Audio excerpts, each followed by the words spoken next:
안녕하십니까. 토트TV의 임사장입니다. 자, 이번 시간에는요, 돈이 되는 토지의 조건 네 번째 조건으로 넘어갈 텐데요. 오늘은, 다른 날보단 시간이 조금 더 길게 잡히지 않을까 싶습니다. 아무래도 오늘의 내용은 그렇게 가볍지는 않기 때문입니다. 하지만 안 하고 넘어갈 수는 없어가지고, 조금은 길 것 같습니다. 10분 정도는 넘어갈 것 같아요. 그래서 빨리빨리 좀 시작을 하도록 해보겠습니다.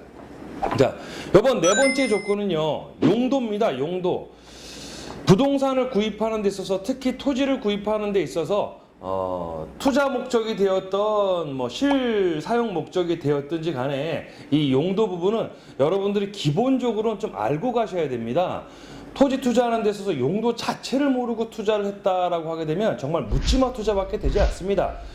용도가 투자하는 데 있어서 정말 중요한 요소입니까? 라고 한다면 제일 중요한 요소는 아닙니다만 반드시 알고는 가야 되는 부분인 건 사실입니다. 그래서 용도에 관련돼서 좀 설명을 드릴 텐데, 제일 우선적으로 이 용도하면 많은 사람들이 머리 아파합니다. 왜? 제일 먼저 공법을 떠올립니다. 용도하면 지역, 지구, 구역으로 나뉘고, 지역 안에서도 도시지역, 관리지역, 그 다음에 농림지역, 자연환경보전지역, 도시지역 안에서는요, 주거지, 상업지, 공업지, 녹지, 관리지역에서는 계획관리, 생산관리, 보존관리, 이러한 내용들이 계속해서 퍼쳐나가기 시작하고, 또 도시지역의 주거지역 안으로 들어가면 또 뭐 있어요? 1종, 2종, 전용, 1, 2, 3종, 일반, 준주거, 이게 아는 척 하려고 하는 게 아니라 굉장히 많은 내용들이 있다 보니까 사람들이 굉장히 머리 아파하는 것 같습니다. 하지만 다시 한번 말씀드리지만 여러분들 토지 왜 건드리고 계세요? 투자를 위해서 건드리고 계세요. 맞죠? 그렇다고 한다면 투자에 맞게끔 배우시면 되는 겁니다. 그런데 너무 깊이 들어가려고 하고 학문적으로만 접근하려고 하니까 용도하면 답답해지기 시작을 하고 머리 아파지기 시작하는 거란 말입니다. 그럼 일단 제일 먼저 용도를 알아가기 이전에 개념 정리서부터 좀 시작이 돼야 된다고 저는 누누이 강조하고 있습니다. 왜? 많은 분들이 부동산 접근하고 용도까지 들어가기 시작을 하게 되면 상당히 이 단어적인 접근들을 너무들 많이들 하시는 것 같으세요. 그러니 토지 투자하고는 거리가 멀어질 수밖에 없게 되는 겁니다. 자, 바로바로 들어가겠습니다. 용도에 대한 개념. 용도는요, 일단 지역, 지구, 구역, 이렇게 용도지역, 용도지구, 용도구역으로 나뉘는데 대체 용도가 뭡니까? 라고 개념이 딱 들어서게 되면요, 여러분들이 어떤 생각을 일단 밑바닥에 깔아주셔야 되느냐면 이런 거예요. 토지라는 건요, 공개념의 개념이 있습니다. 공공재의 개념이 있습니다. 그렇다고 해서 여기서 시시비비를 가르지 마십시오. 자, 왜 그런 얘기를 하느냐? 그냥 밑바탕 깔고 가세요. 뭔 얘기냐? 내가 땅을 하나 샀지만, 그래서 내 사유재산임이 존중되고 인정되지만, 이 땅이라는 게 말입니다, 내가 태어나기 이전서부터 있었고요, 내가 죽어서도 있을 그것 아니겠습니까? 그러다 보니 해당 국가나 나라에서는요, 이 토지를 갖다가 좀 연속성을 가지고 관리를 해야만 할 수밖에 없어요. 그러다 보니 행정적, 법적으로 관리하기 위해서 만들어 놓은 게 용도다라고 여러분들이 개념 정리를 하고 시작을 하시면 조금 더 접근이 수월해집니다. 근데 그런 개념 없이 자꾸 규제의 대상으로만 어떤 완화의 대상으로 이런 식으로만 접근을 하다 보면 어려워지거든요. 그래서 용도, 지역, 지구, 구역을 다시 한번 얘기를 하는데, 그러면 지역은 뭐고 지구는 뭐고 구역은 뭡니까? 라고 했을 때 이런 거예요. 여러분들이 책상을 하나 정리를 하고 싶어도 책상 머리에 앉아서 공부 좀 하려고 책상 좀 정리해야지 라고 했을 때, 이쪽에다 책을 꽂아놓고 이쪽엔 노트를 놔두고, 서랍을 열었을 때도 이쪽에다가는 필기도구를 놔두고 이쪽에다가는 다른 어떤 집기들을 좀 놔두면 되겠구나, 이러면서 어떻게 구역들 이렇게 구분을 하기 시작하시죠. 그 좁은 책상 안에서도 나라도 국토도 똑같습니다. 그러한 개념으로 용도를 접근하시는 거예요. 그래서 용도 지역이라고 하는 것은 일단 대한민국 전체 국토, 전체 토지에 다 적용이 되어 있는 겁니다. 그래서 그 용도 지역이라는 게 설정이 되어 있고, 그 밑에 그 안에 지구라는 게 있는 거고요, 그 안에 구역이라는 게 있다라고 생각을 하시면 됩니다. 이게 기본 조건인 거예요. 그러면 용도, 지역, 지구, 구역을 다시 한번 얘기를 해드리게 되면, 용도 지역은 대카테고리가 될 거예요. 그죠? 그 다음에 그 대카테고리를 좀 보완하거나 수정하거나 조금 더 해주는 부분들이 바로 용도 지구일 거예요. 그리고 용도 지구로도 이게 조금 보완이 좀 덜 된 것 같아 라고 한다면 그 밑으로 용도 구역이 나오는 겁니다. 이해되셨나요? 그래서 항상 용도 지구는 용도 지역 안에 있고요. 용도 구역은 용도 지역이나 지구 안에 있다라는 개념들을 갖고 계셔야 돼요. 그래서 용도 지구가 없을 수도 있고 용도 구역이 없을 수도 있어요. 용도 지역은 없을 수는 없어요.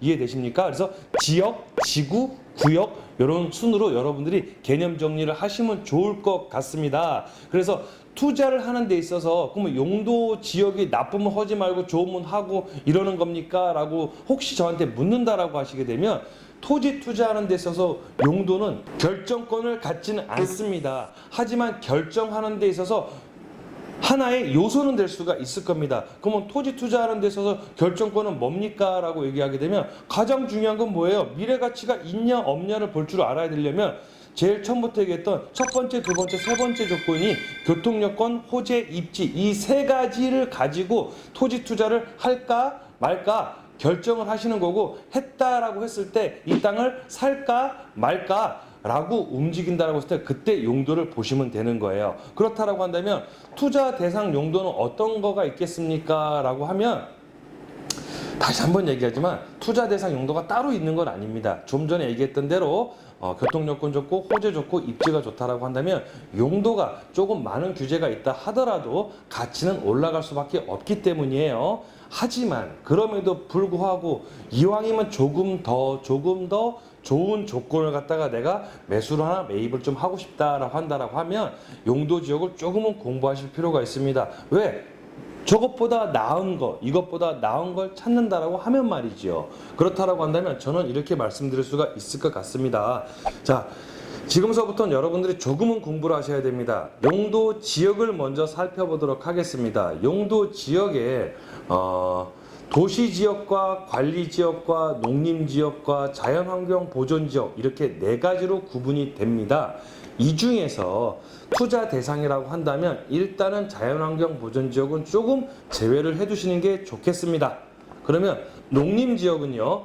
농림지역 같은 경우는 이런 얘기하면 또 상투적이겠습니다만 전문가하고 상의를 좀 하셔야겠습니다만 호재나 입지, 교통여건이 너무 좋다라고 한다면 경지 정리가 되건 안 되건은 크게 중요시하지 않고 접근하셔도 되겠습니다만 이왕이면 경지 정리가 되지 않은 쪽을 선택하시는 게 우선순위다라고 말씀을 드리고 싶습니다. 그러면 관리지역에서는요.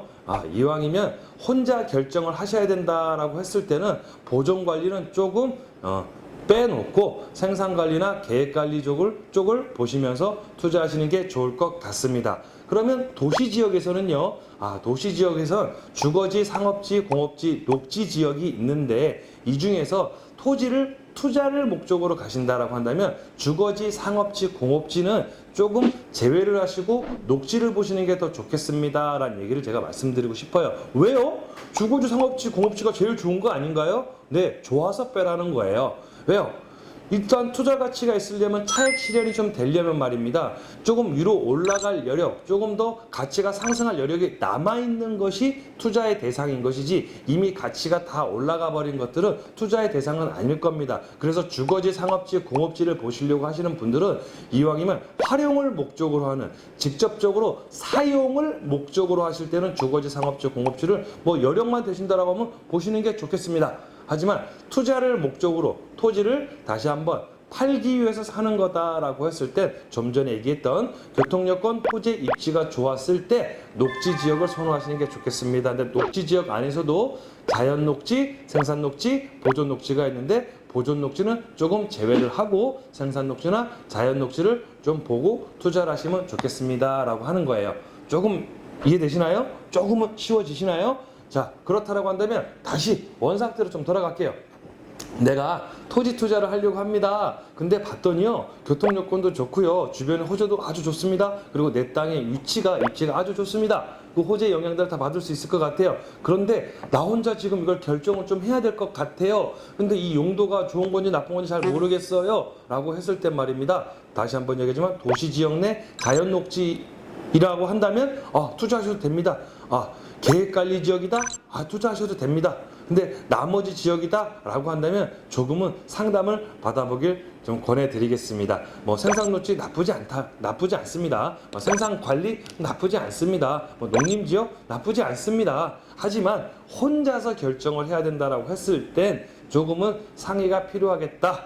좀 교육이 필요하겠다. 좀 물어보고 움직이셔라라고 말씀을 드리고 싶습니다. 자, 그리고 참고로 추가로 좀 말씀드리고 싶은 게 있습니다. 뭐가 있느냐면, 자, 용도에 관련돼서 제가 이렇게 조금 간략하게 설명을 드렸어요. 개념이 가장 중요하기 때문에 뭐 이 용도에 관련돼서는 그렇습니다. 뭐가 좋은 거고 뭐가 나쁜 거예요? 그 기준이 뭘까요? 기준은 하나예요. 뭘까요? 이 토지를 얼마만큼 활용할 수 있느냐 없느냐의 기준이 규제가 그 용도에 있기 때문입니다. 흔히들 얘기하는 건폐율과 용적률이 따라 붙기 때문인 거예요. 그 용도에 따라서 건폐율이 높거나 낮고 그 용도에 따라서 용적률이 높거나 낮고 하기 때문입니다. 다시 한번 얘기지만 토지의 이용을 극대화시킬 수 있는 조건인지 아닌지 때문에 용도가 그렇게 가치에 영향을 조금 미치는 겁니다. 그래서 용도를 그러한 기준으로 좀 볼 줄 아셔야 된다는 거고, 여러분들 건폐율과 용적률을 보신다라고 한다면 뭐 네이버나 다음이나 포털 사이트 등을 이용을 해서 여러분들이 조금만 더 공부를 해보려고 한다면 조금 이해가 되실 거예요. 그리고 또 토지 이용 계획원에 바로 또 뭐가 나옵니까? 오늘 시간의 주제였던 용도라는 것이 나옵니다. 그 용도, 지역, 지구, 구역에 관련된 내용들이 나오는데, 이 용도, 지역, 지구, 구역을 가지고요 단어적인 해석을 하려고 하니 가치에 대한 이야기는 할 수가 없게 되는 겁니다. 그래서 여러분들 토지 투자하는 데 있어서 용도 알긴 알아야겠지만 굉장히 큰 결정권이 있는 건 아니다라고 여러분들 좀 받아들여 주셨으면 좋겠습니다. 조금 제가 이건 역시나 간략하게 설명을 하느라고 제가 좀 뭐랄까요, 깊이 있게 들어가지 못하는 게 좀 아쉽습니다만, 걱정하지 마세요. 이 기본적인 것들이 끝나고 나면 한번 깊이 있게 들어갈 겁니다. 그러면 여러분들한테 도움이 될 건데, 역시나 그 깊이 있게 들어가는 것도요, 투자를 목적으로 들어갈 겁니다. 만약에 여러분들 여기서 현 시점에서 건축행위가 가능한 것을 찾는 사람과 미래 가치를 보는 사람들 하고는 섞여서 토지 투자를 논한다라고 하게 되면 절대 논할 수 없게 됩니다. 이 보는 관점이 완전히 다르기 때문입니다. 추가로 한 말씀 더 드리면, 많은 분들이 개발 제한 구역에 대해서 매우 어려워합니다. 그런데 말이에요, 제가 개발 제한 구역을 하라고 말씀드리는 게 아니라, 그렇게 개발 제한 구역이 안 된다, 절대 하지 말아라, 사지 말아라, 그렇게 뭐 말하는 그 분들한테 말입니다. 이거를 투자 대상으로 한번 바라보면 그렇게 하지 말아야 될 물건이고, 진짜로 건축행위도 안 되는 그런 것들이라고 한다면 땅값은 오르지 말았어야 했어요. 개발 제한 구역인데도 불구하고 타운하우스를 짓는 곳들도 있습니다. 어느 지역은요, 개발 제한 구역이 됐는데 10년 내에 4배, 5배, 6, 7배도 오른 지역들이 있습니다. 왜 그런 일들이 발생을 할까요? 여러분들 토지를 투자로 바라보신다라고 한다면 그러한 용도에 관련된 것들을 단어적인 해석들만 자꾸 하려고 하면 정말로 누군가가 내 눈을 가리고 있는 겁니다. 그러니까 여러분들 너무 겁만 내지 마시고요. 겁만 내지 마시고 용도에 관련된 거 일단 개념부터 접근들을 하시고, 더 중요한 게 있다라는 걸 좀 아시고 조금 너무 깊이만 들어가지 말아달라라고 말씀을 드리고 싶어요. 처음에는요. 알겠죠? 자, 그러면 오늘 용도에 관련된 건 또 한 번 아쉽지만 여기서 마무리를 하도록 하겠습니다. 감사합니다.